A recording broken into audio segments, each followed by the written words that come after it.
One. Welcome back here to the show. Once again, as we were talking a few moments ago, big game up in Madison, Wisconsin, hosting Alabama. A chance for Luke Fickell's guys to get a statement win here in the middle of September. Joining us here, once again, a great friend of the show, and it's good to have him back on, Lance Allan. He's with the Badgers Radio Network. We've had him on so many times. Lance, great to see you. Look like you're looking, as always, just, man, fresh and healthy, ready for football season. Talk about this Badgers team right now. And, I mean, this is a big game. Obviously, it's big because it's Alabama, and even though Nick Saban's no longer a part of the program, it's still Alabama. And here's a chance for Coach Fickell to get a statement win very early on in his tenure there in Madison. I appreciate it, Larry. It would have been a different story yesterday, because yesterday I was more like Mike Cagley, where I had a full beard and my hair, it was before my haircut, and I looked like the mountain man. I'm kind of letting the hair grow out a little bit because I can at this point. And it was a totally different look. So today you've got the moose in, we're clean shaven. We're good to go. This is a big deal. So I'm on screen. And you're right. I think the 30,000, overview of this thing, if you kind of look at the entire topography of Badgers football, is okay. You had a couple of games right off the bat that, not overly impressive. Maybe they are what they are. We don't know fully at this point, but we've kind of seen glimpses of, okay, they're good in these areas. They need a lot of work in these areas. And it's kind of the way it was scripted. In year two of Luke Fickell's reign, you looked at the schedule, and it is a daunting schedule. And Mike and I know talked about it one time way long time ago, where it was Alabama and at USC and Penn State and Oregon, and you got traditional rivals Iowa and Minnesota, so and Nebraska in there as well. So it's a tough schedule this year. But when you looked at it, the first thing that jumped out was week 3. Circle it. If you feel like you're starting to arrive, not that you've arrived, because I think they still have a long way to go in the Luke Fickell era and under his tenure. But this is the game you point to say, okay, how close are we? Can we actually upset them and knock them off? What can we do? Because, yeah, they needed to take care of business, and it was nail biting the first 2 games. Like, okay, this game wouldn't mean half of what it means right now if they would have stumbled against either Western Michigan or, South Dakota last week. Let's face facts. They had to get through those games, and they did, not with flying colors, but they won. And now we move on to the bigger game. Lance, Wisconsin football has been known as a big-time physical team. Have they lost that identity a little bit under Luke Fickell, or is it a transition to a new identity? How do you view that? Because as a longtime Big Ten fan, prior to 1990, of course, Wisconsin wasn't that good. But since then, Wisconsin has been the icon for, I am going to punch you in the mouth and run right up the middle. I don't care if you know or not. So I'm going to lean toward the second, Mike. I'm going to say that they're in transition of trying to find their identity. I think what maybe didn't help, and it was probably somewhat self-inflicted, was you heard about the air raid, and oh my word, we're going to have this dynamic offense where we're running up and down the field and, big explosive plays and chunk yards and all this stuff. And obviously you need the personnel for that. And secondly, it takes time when you're cooking the meal to cook that up. And so that didn't do them any favors. I think that was, like I said, I think that was partially or mostly self-inflicted, because they came in with a lot of hype and a lot of money behind them. But on the flip side, I'm not going to make excuses for them. I do think they're in transition of that identity. The offensive line is good, but I don't think they're as deep as in years past, and that remains to be seen. As Barry Alvarez always said, you need the big palookas up front from Wisconsin to do what you need to do, and then you get the hands and the feet from either Florida or New Jersey or other places, so to speak. And sometimes you supplement it with a Wisconsin kid or a Wisconsin athlete, but that was kind of their identity. And I still think that they're trying to find it. There have been moments in the last game more than the first game. So we'll go to South Dakota, where Tyler Van Dyke found Anthony down the right sideline for 32 yards, and then really good read option play where he just basically, he saw the safety in the corner bite off the edge and just popped it up in the air over to CJ Williams, and it was a 50-yard gain. And last game, you didn't see Tyree Walker. So you've got a little bit of Malusi. You got a little bit of other running backs, so to speak. Yakimelli, I think he's earned more playing time, to be quite honest. And you could see a three-headed running back, not by committee. He'll probably get the least amount of carries, but I think he's earned playing time. So you kind of saw elements of it. But then when they needed to buckle down, for example, when Western Michigan led 14-13 early in that fourth quarter, it became a little more smash mouth Wisconsin football. And same thing with South Dakota. When the game got unbearably, uncomfortably tight and it was 17-13, they kind of went back to the bread and butter and their DNA. So I think it's still a work in progress. And I still think they need more consistency in that department. Talking with Lance Allan, again, a veteran sportscaster, has been covering Wisconsin sports for more than 3 decades, and he's with the Badgers Radio Network. I want to ask you a question that we just had Rob Blackman, who's the play-by-play guy for Purdue, on just a last segment just a few minutes ago. I want to ask you a question that we ask him. We've got this new world of the Big Ten, right? And we know you've got the Michigan, Ohio State, and now Washington, Oregon, kind of the Big Four, if you will, on paper as we go into this. But there's this chance of other teams to kind of get a chance to jump in and be a part of that, lead that next level, if you will, for the moment, right? The Wisconsin and Iowa and Penn State probably would be the 5th team right there. They've done a lot of things, but Illinois, Purdue, Maryland, Nebraska. How important is it right now for Wisconsin to come out in this year with this schedule and one, be competitive, but also win some of these games to kind of set themselves apart from the rest of the pack in this 18-team Big Ten conference? So my realistic goal, Larry, and I honestly haven't felt the pulse of Badger Nation fully to this point to see if it's realistic, unrealistic. Mike might even be able to clue me in a little more, just because outsiders and other people probably have a better idea for what's realistic and what's not realistic. But I thought when I looked at this schedule, and you just kind of go down the list, if they went 8-4, it'd be a really good year, in my opinion, because of those 6 games or 7 games that I mentioned, just looking at their personnel and looking at their depth and looking at their talent, if you go 3-4, 4-3 in those games of the Alabama, USC, Iowa, Nebraska, Minnesota, and then, Penn State and Oregon, so that's 7 big games right there. If you go 3-4 and 4-3, I think with what they have, you're doing pretty well. And there's always, it happens every single year. How many times is Northwestern reaching up and bitten Wisconsin or a team that you don't expect? Purdue is very solid and good and things like that. Just things happen. So you kind of leave that wiggle room, but they could get a win or two that you didn't expect them to get. So my thing is 8-4 would be a really good year for them, to be realistic about this thing. And you're right. I don't think the season is totally lost if they lose this game and they play respectably well. But I do think at some point you probably need one of these marquee victories to say, hey, we're getting back to what Wisconsin football used to be. And I look at the 12-team championship. I look at it as expanding to 16 teams.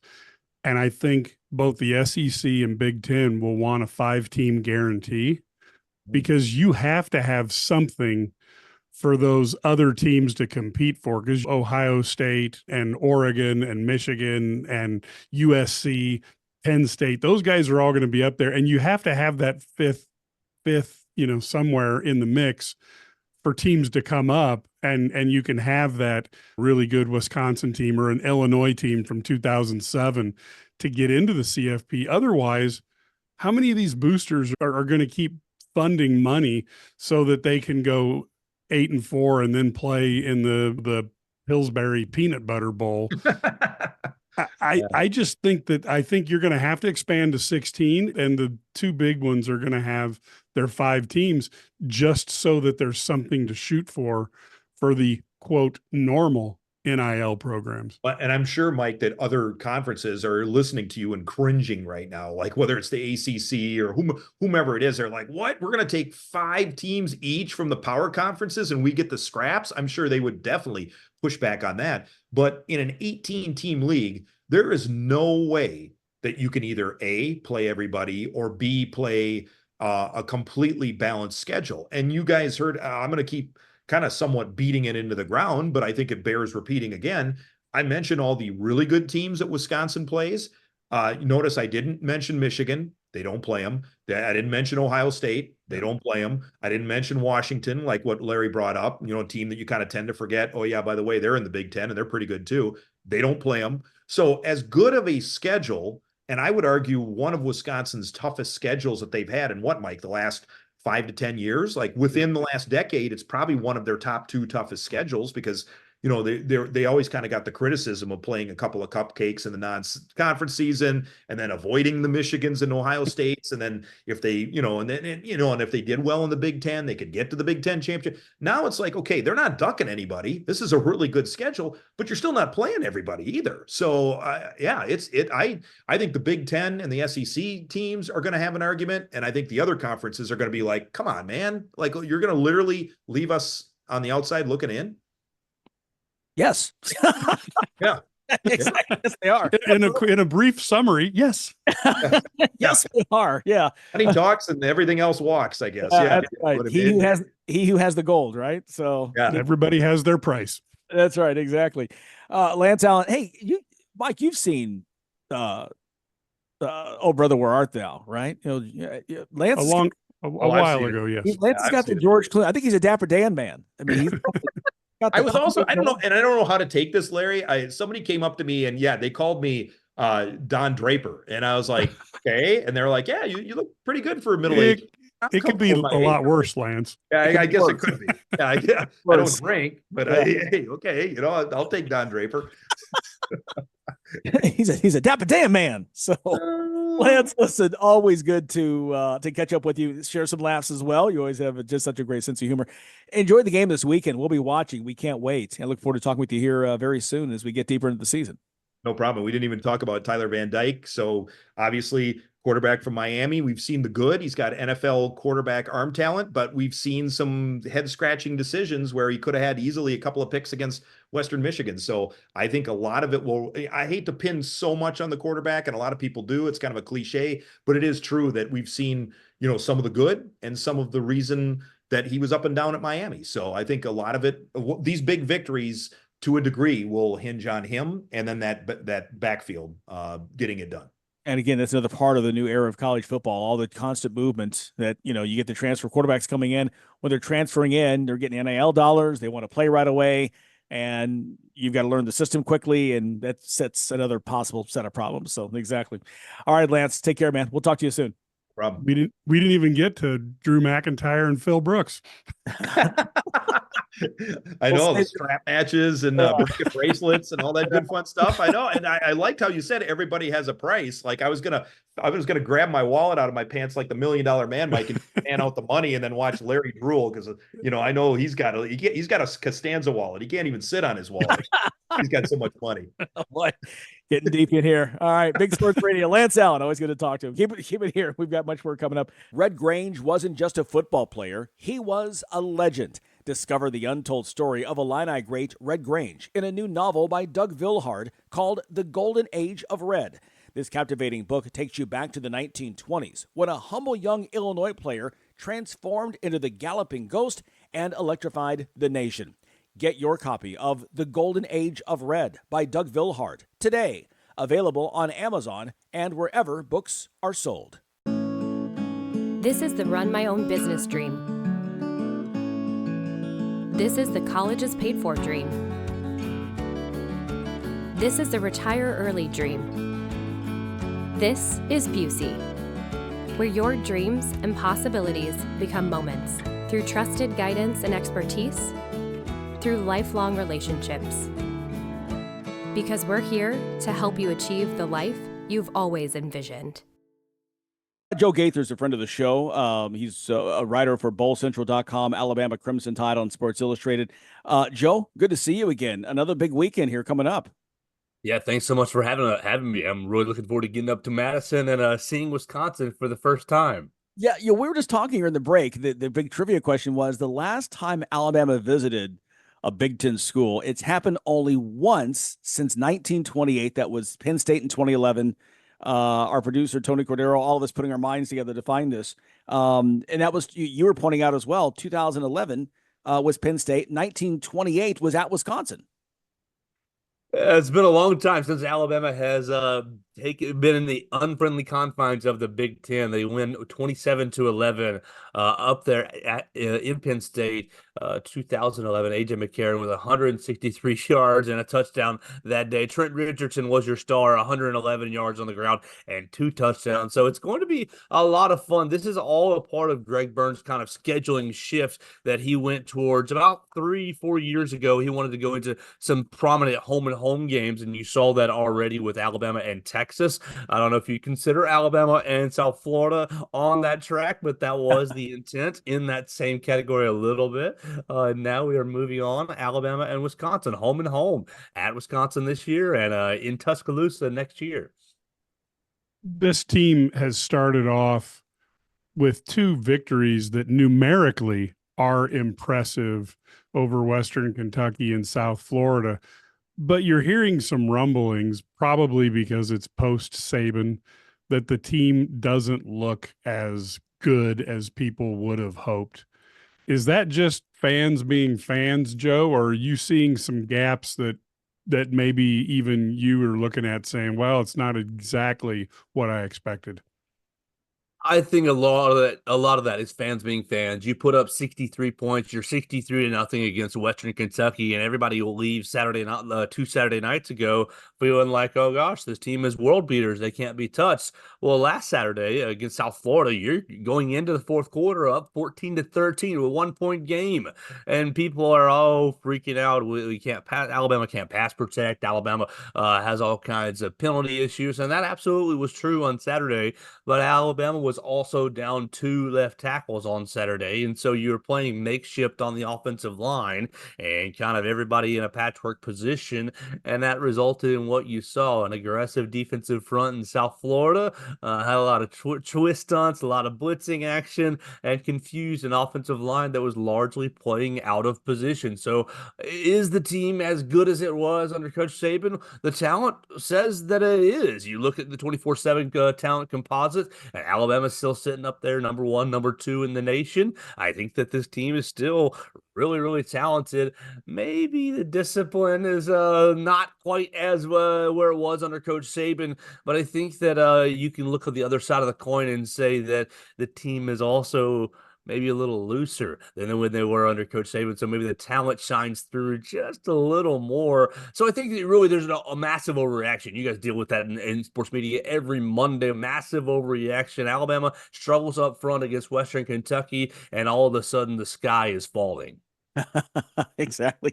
Talk with the Joe Gaither, insider for the Alabama Crimson Tide program. How weird is it, though, to sit in the press box and look down at that sideline and for the first time in, over a decade, not see Nick Saban there on the sideline? That just seems, to me, it seemed weird just to watch from afar and see him in a suit, as they dedicated the field. He's just watching from the box. I mean, it just seems, I don't know, just surreal. It's very strange, and I did not see him week number 1 in the press box against Western Kentucky, but I was literally walking to the restroom right before kickoff, and boom, Coach Saban's walking through the press box, and there he is. I'm obviously moving to the side. There's Coach Saban walking through to go to his little private suite, and yeah, it is very surreal. You walk over, or you look over, you have the TV cuts over to him every so often, and it's very Taylor Swift-esque. After every play, it's cut to Coach Saban and see what the look on his face is. Did he like that play or not? And so you get a little instant reaction and maybe a little overreaction from just his facial expressions, but it's very strange. As long as he doesn't kiss your tight end after the game, that's we're okay with that. So absolutely. I guess I think he kissed Landon Dickerson walking off a national championship before, right on top of the head. Yeah, that's a tough question to follow up on. Thanks, Larry. So one of the questions that I had for this team is, how will Jalen Milroe respond to a new coaching voice? And is he hearing things, or are there things that you're seeing that tells you that Coach DeBoer is maybe helping him put together the pieces of his game, because he's a guy who's got almost limitless talent, and will he be able to put it all together? I think that's a great question. I think that there have been instances over the last 2 weeks where you have seen, oh, that's a better Jalen Milroe than it was in 2023. But there have also been some old Jalen Milroe moments, especially this past week against South Florida, really running for his life around the right tackle situation, kind of scrambling into some weird spots and throwing the ball away, and he had a couple forced issues this past weekend. But I do think he has shown a lot of growth, and the easiest place to see that is the first touchdown pass of the year. He's climbing through the pocket on a third and medium and looking like, okay, we're going to see that athleticism. He's going to take off and run. But he pops his head back up and looks over and finds Kendrick Law and just dotted him up in a good place for Kendrick Law to have some run after the catch and score a touchdown. And we saw that two more times this past weekend against South Florida. So he is keeping his eyes up a bit more. I mean, he is a dynamic, dangerous weapon in the running game. But if he is able to kind of scramble to pass just a little bit more, I think that his production will go through the roof. Again, talking with Joe Gaither as Alabama visits Wisconsin this weekend. You look at the AP Top 25. We wondered how the rankings would start to play out with all the change and the Pac-12 basically going away and the SEC, Big Ten, and ACC getting larger. And there you go, right there. 6 of the top 7 spots in the AP Top 25 SEC teams. Given that's going to change, but even at this point in the season, it's incredible to see that kind of showing and respect for the conference. Well, how do you deal with this in 3 months when you're talking about college football playoff and you're talking about 12 best teams? Is the SEC going to see 7 teams in the college football playoff? That's pretty unlikely. And so I think I agree. It just shows the pedigree of the conference top to bottom when you're looking at 7 in the top 12. But who's going to be left out in December is the biggest question. And so you see Tennessee had themselves a pretty good win this past weekend. And obviously Texas had the win of the weekend. And I think that they are probably the team to beat right now. But it's going to be fun and interesting to see how you whittle the 7, 8 SEC teams down to 3 or 4 in December, and what happens to the 3 or 4 fan bases that are just on the outside looking in. Hope you have fun going to the Outback Bowl. That'll be nice and bittersweet. One of the questions that come to mind is, how is the defense shaping up in terms of how they play, the aggressiveness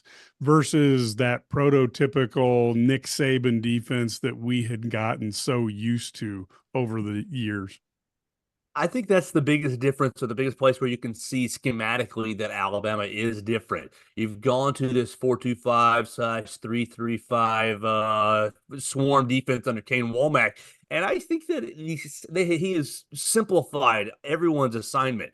And so instead of a defensive back trying to figure out, okay, what's the formation? Who's my pattern match right here? If they break this way, where do I go?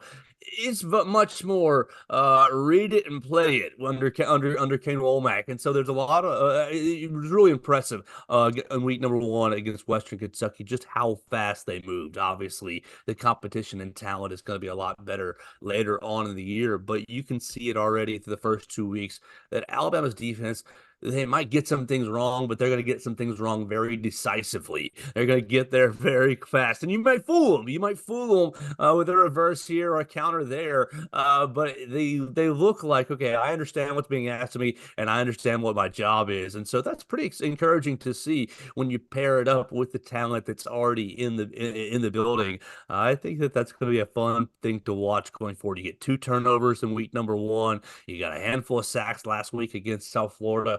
Kane Womack really living on manufacturing kind of chaotic plays.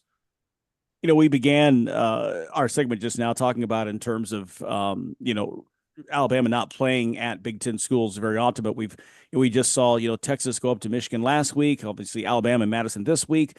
Do you feel like that right now in the new era with the 12-team playoff, and because you're gonna need that deciding factor in December, what's that one piece that may break a tie with another team? That we may see more of these where the Big Ten, the SEC did not play much outside of the specialty kickoff games in Atlanta or Dallas or what have you. Do you feel like we'll see more of that in the future as teams are trying to find a way to competitively set themselves apart from other teams in their conference that may otherwise have resumes look a lot like other teams? I certainly hope so. And I think that this is a time to give credit to Greg Byrne and the foresight. Alabama's going to Florida State next year. You got a home and home with Florida State. You've got home and homes on deck with Notre Dame, on deck with Ohio State, on deck with Southern California, Arizona State, West Virginia. Alabama is loaded up as far as home and home schedules all the way out into the mid 2030s. And so I hope that other teams, other programs really embrace that, because look, we don't need to be watching Alabama take on Mercer, as we're going to see in November. Alabama take on Little Sisters of the Poor, Western Tech University. Like, we don't need any of that. We need to see these Power Four programs play against one another. And I'm hopeful that the College Football Playoff Committee at the end of the year in December will reward the teams that challenge themselves. Okay, you could have scheduled Alabama, you could have scheduled Jacksonville State. And no disrespect to the Gamecocks, good little program, but what is that really going to show? Instead, you're scheduling Wisconsin next year. You're going to Florida State. You're giving the fans an early game to get excited about, both in your own fan base and on television. And so I'm hopeful that it is a trend across college football, and I like to see Alabama hopefully being on the forefront of that trend. Quick question. What do you think is going to happen this week up in Wisconsin? What is your expectation? I think I saw Alabama as a 15-point favorite, and seeing Wisconsin's schedule, struggle already. Well, not struggle, but not win as emphatically as maybe they would like. I think it's going to be a pretty ugly game. I think Alabama's going to go up there and exercise. I expect Caden Proctor to be healthy, the starting left tackle, and that will get all the offensive linemen back into their homes. And I think it's going to be an opportunity for Alabama to really kind of show that, yeah, Nick Saban's not on the sideline week in and week out, but the brand and the brand of the program is still the same. And what a job it would be for Kalen DeBoer to come in and do that right away. And talk about the Big Ten thumping the SEC thumping their chest. They go into back-to-back weeks, go into Big Ten territory and get a big win. That'd be huge. No question. Hey, Joe, listen, enjoy the trip to Madison. Good thing it's not too cold yet this time of year, and look forward to talking with you later on this season. Thanks so much for having me, guys. I appreciate it. Once again, Joe Gaither, good guy, man. Great to talk with him. Alabama Crimson Tide. He's a writer for the BowlCentral.com, Alabama Crimson Tide on SI. Always good to have his insights here on the show. This is Big Sports Radio. We've got more to come after this.